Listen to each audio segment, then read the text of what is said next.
How do you migrate non-relational data to a relational model? Imagine trying to fit a flexible, shape-shifting puzzle piece into a rigid, perfectly cut slot. That's what moving data from a non-relational system to a relational database can feel like. When you're working with data stored as documents, key-value pairs, graphs, or wide column stores, it's often schemaless or loosely structured. To move this data into a relational model, you need a clear plan. First, you start by examining the source data carefully. Look at how it's stored, what kinds of data types are used, and how different pieces relate to each other. This helps you understand what the data looks like and how it might fit into tables. Next, you create a relational schema. Think of this as designing a set of tables with rows and columns.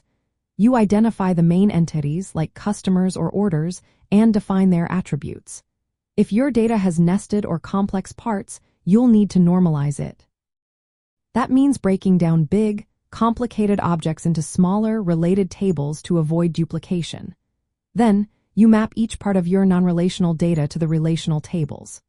For example, if you have a JSON document with customer details and order history, you might split that into a customer table and an order table linked by a customer ID.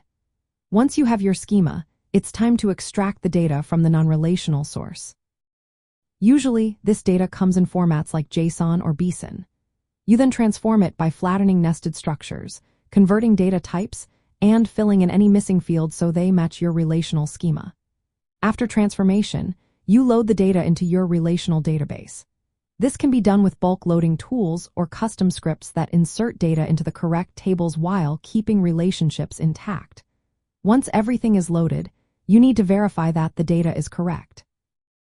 Run tests to check if all records are present, relationships are maintained, and queries work as expected.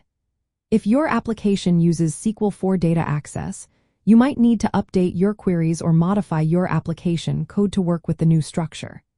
Keep in mind that non-relational data often lacks a fixed schema, so designing your relational schema involves making decisions about optional fields and data types. Nested data must be normalized into multiple tables, which can impact performance because relational databases use join operations and enforce ACID properties. For complex systems, consider migrating in stages.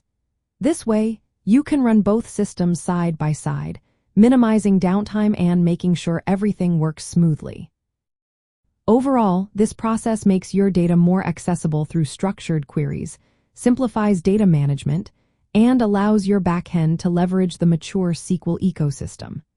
It's a careful, step-by-step approach that turns flexible, schemaless data into a well-organized, relational format.